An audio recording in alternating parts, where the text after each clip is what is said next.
Bannerlord can be a brutally hard game.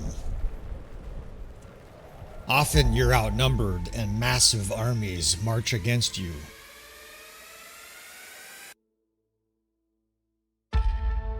Well, in this new series, we're going to work together, friends. What I want you to do is send me your difficult situations that you're either currently encountering in Bannerlord in your campaign, or something that you've dealt with in the past where you were just unable to solve it.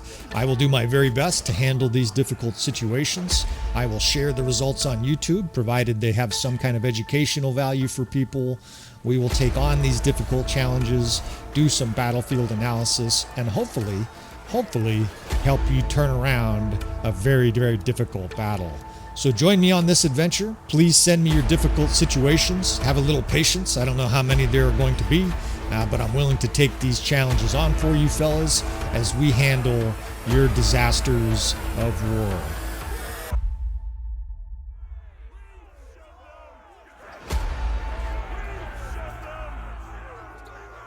Alright fellas, welcome back again to another episode of Tactical Enlightenment. Our YouTube channel is dedicated to all things Bannerlord related.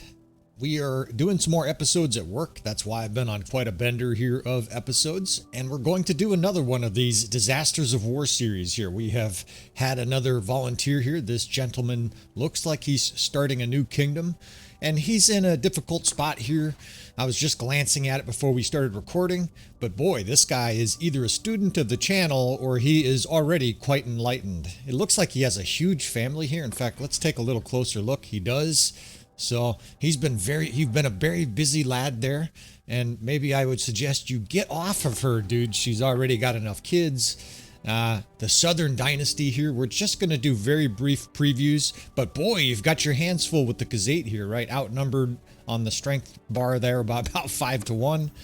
Now the character, yeah, I mean, this guy's like a student of the channel. This is almost exactly the character spec I recommend for people if they want to steamroll their campaign. You are well on your way. He's got combat skills. He's working on his medicine skills. Very soon you are going to be a lethal beast. I dare say already this guy is a lethal beast. It really does look like he is studying our character specs here, but then again, of course, this is a highly suggested character spec probably across YouTube. Now, we're not going to spend 25 minutes looking at his whole army here. Let's see what he's got for troops.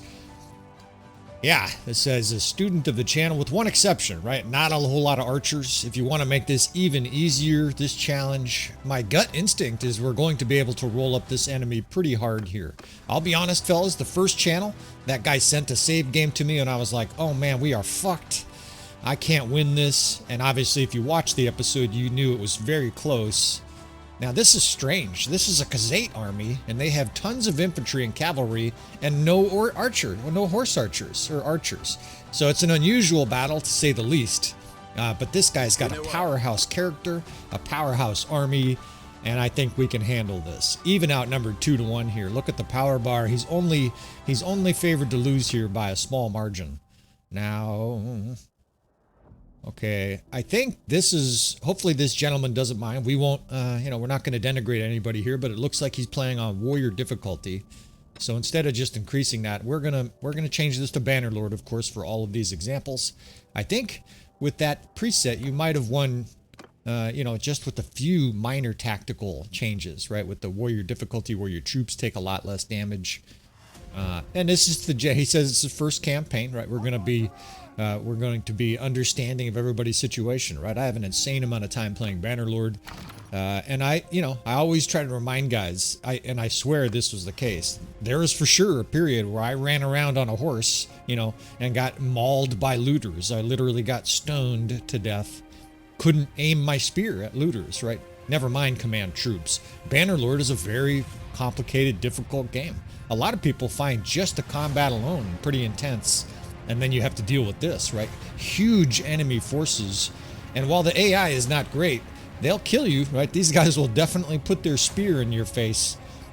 So it's a challenging game. And I want to be able to help players of all various levels, right? This guy is a relatively newer player. But boy, is he on the right track, right? With this army. Now, the AI is not. They are forming a death circle. Although, man, if you're going to do it, that's about the best way to do it. That's the best looking circle I think I've ever seen the AI make. It's a double wide skirmisher line with archers in the middle, and there's enough space for the archers to shoot. They might even win this battle. But it's still not advisable to do a square. That infantry line, the enemy infantry line, is going to hit that and just start mauling everything. And that is, you know, if you look at this battle, strengths and weaknesses, we're outnumbered, right? Not just outnumbered, but their infantry is going to defeat our infantry in just a one-on-one battle. Even if you have better troops, unless you have far superior troops, you're going to lose that kind of an infantry scrum. Now, we're going to do these at the beginning of each of these episodes. Again, if you've never seen one of our episodes of this, these are solutions, or excuse me, these are problems sent in by subscribers or just people swinging by the channel who would love a little help, love a little insight from an experienced player. We are going to try to solve these, right? So we're going to watch the first battle in sergeant mode or something to the equivalent, basic tactics. See what he's up against, right? Some archers here, not too many archers. That's not the threat. The threat is this infantry just rampaging through the core of his circle. His troops are putting up a good fight, though, right? This guy has a very advanced army. I dare say this guy, Ivor, we'll call his name Ivor. You are well on your way to conquering this game. I mean, this is a powerful army. You've obviously had a lot of pragmatism and forethought in building out your family. You've been having sex with the purpose here, right? He's got all kinds of companions. I mean, that's a lot, actually. He's on his way to a juggernaut kind of army. However, we are going to have to use tactics here, right? You can see we're going to kill about 2/3 of this enemy force. And the only thing he said in his message is he'd been struggling to win this battle. I understand, right? This is not a battle that you can just put the sergeants in charge or charge or something like that and expect to win. However, I'm almost certain that this is a battle we can win. In fact, I think this is a candidate for what I consider a one-touch tactic, basically where you set up all your formations before the battle starts, and then you basically F1, F3, right? And I know that seems crazy because I just said F1, F3 won't work. But let me reload this and I'll explain what I mean. All right, so we're reloaded back up to here again, and I'll explain what I mean, this one-step tactic. It basically, it's going to be super easy for most players, including probably this fellow, to emulate, to copy, right? Now, we're not changing any of the circumstances here. I was just doing that to get a little bit more daylight, and of course, we will use Bannerlord difficulty.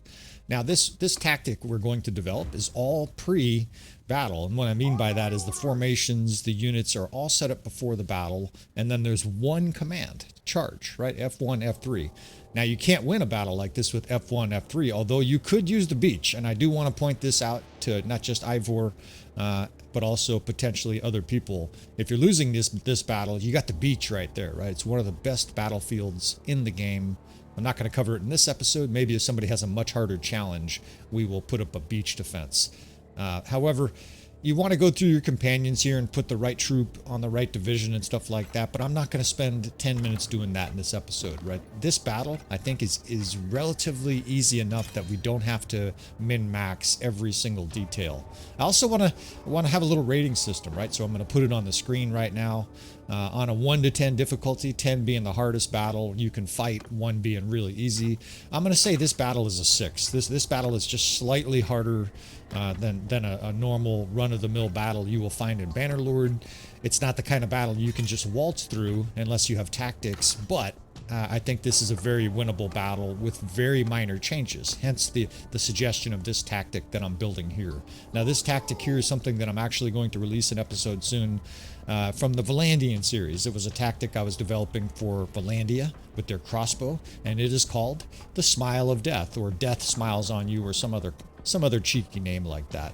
And again, the concept of this is strictly building out formations so that your troops are in place. So all you have to do, once the timing is correct, and I'll explain that, is F1, F3, charge, right? This is not a battle you can charge from the get-go, but if you set up this formation and wait for the enemy infantry to essentially put themselves in a vulnerable position, I think it'll be successful. Incidentally, for people curious, that first battle, like I said, I was nervous when that guy sent it to me. I was like, holy shit, this is a hard challenge. And it took me a couple tries. I'm going to say that was a 9.5 out of 10. That's about as hard of a challenge as I want to see. The guys that want to send me 600 troops against their 50, you can save your time. I'm not gonna try, right? We can't perform miracles on the channel. Just small improvements over the base game. All right, so the Smile of Death. You can see the formations we've set up here. Now we're going to try to divide these units, right? It's very important for this tactic that you divide your units and set them up correctly. I don't want all these cavalrymen. All his companions are on a horse. Let's put them in the 8th Division and give them a captain. Now you can change the divisions how you want, as long as it looks roughly like the formations we're going to show you here. I'm actually going to set it up ahead here because of that nice little dell. I see a little opportunity to sort of suck in the enemy infantry. Our archers and skirmishers can be on the left here, and we will start to set this up again using the RTS overhead. I think this is going to be successful, maybe even dramatically so, right, compared to the loss. It just to remind you, the enemy force using the sergeants, I think they had about 140 troops left, somewhere in that ballpark. All right, so what we're doing here is forming a C-shaped with our archers and skirmishers. I didn't mention at the time, I probably should have gone a little slower, but the skirmishers and archers are mixed in the 6th Division, over here on the right flank. In the center, we're going to put the 5th Division, is basically archers. That's a division of archers. And then we're going to stick infantry out in front, and it's going to form the nose of the Smile, and I will show you what I mean here in a second. This is not the perfect army to make exactly the physical characteristics of this, but the reason I call this the Smile of Death is if you build it correctly with the right units in the right spot, it resembles a smile, right? You have like this big mouth at the bottom, basically a smiley face, and then on the edges, eyes, and then in the center is the square of infantry forming your nose. Now there's not really enough daylight here to see it clearly. I can highlight the units a little bit and you'll sort of see what I mean here. But the very simple principle of this is sucking the enemy into the center. This is essentially a one-step kill box, and you can sort of see what I mean here. It's a little bit of a smile, right? The nose in the center. These divisions. This is an infantry division on the left. On the other side, we have horse archers and jav cav. I don't think you need to do all these steps, but this is probably going to lead to the highest amount of success. And again, this pre-movement you don't need to do, right? Optimally, you have like 2 minutes, 3 minutes before the enemy gets to you, where you'd be able to set all of this up beforehand. And then all you do, you see that infantry glob coming right towards our nose, is wait until they surround it, and then F1, F3. That's it. Ivor, you're going to mangle Bannerlord as soon as you learn this tactic with this army. I still recommend more archers, right? You put some archers behind these skirmishers, but this enemy is about to get mangled. They're being shot. They're being flanked by skirmishers and archers. The horse archers are hammering them, and that's the command. F1, F3. Now we'll just watch. It's almost like a fisherman putting out a net. You just come back the next morning and collect your food, because this battle is over. You can already tell from the death spam that things feel differently. The enemy is concentrated in the middle while our forces collapse around them. And I love making this kind of tactic because for a lot of people, the micromanagement we do on the channel is fucking overwhelming. Right? Well, this is about as easy as it gets, right? Set these formations up beforehand, emulate what we do here or some close derivation of that, and then just let your success come in, right? You can already see the power bar. We're not going to hide the power bar like for this series like we're doing with the Valandian campaign. And Ivor, you live happily ever after. Right? Just a mangling of the enemy here. In fact, almost half of our army is going to survive this beatdown. Now, I want to put in this point. I am actually going to send you guys your saved games back, and I will just add something like fixed to the end of your save game.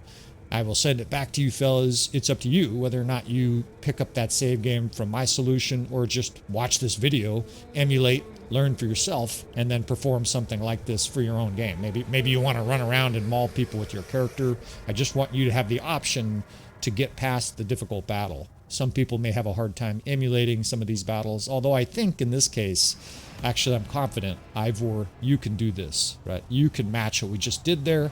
If the formation, if I set that up too quickly for you, you can pause and go back and stuff like that. Just the main principles: square that infantry in the center, have units around the wings, and live happily ever after, man. In fact, for the second straight battle here, one of these custom battles, we've killed one of our enemy lords. That pretty much sums it up, right? Not only do we take all these bitches prisoner, we release some prisoners here, and you know, what else can there be, you know, to be said, right? This is just success all around. All kinds of skill points. Look at your companions, right? Most of your companions are up, and that is because, of course, we put them in the 8th Division where they had other cavalry next to them, and they did not engage until the enemy was highly vulnerable. We'll do some upgrades for you. Just pick up a few prisoners, and just in case this guy's at a critical stage of the campaign. I'm not going to get too deep into the weeds on stuff like that, but we're basically going to come in like house cleaners, make everything bright and fresh and cheery, right? We'll spray some lemon cleaners so that your kitchen smells amazing. In fact, let's capture all these lords here that are trying to scurry away. Come with us, because Ivor's got a new general that's assisting him with tactics, and you Khazate mofos are fucked. Come with us. All right. This series is going to be fun. I've received excellent feedback for it. Quite frankly, send your save games, right? This episode probably took me, with a little bit of editing here, maybe 30 minutes to make, right? So I could conceivably do one of these a day, although I probably won't be, right? We've got other projects. I'm a full-time husband, firefighter, etc. And we're gonna only be able to get through 2 or 3 of these a week. But send them to my email, right? I will include the email in the video descriptions. If you want a solution for your game, fire them towards me, fellas, and I will do my best. With that said, of course, you want to subscribe if you want to see more. Please hit that like button on the way out. Leave any comments you'd like. Also, when you send your email in your difficult situation, let me know if you want me to use your name.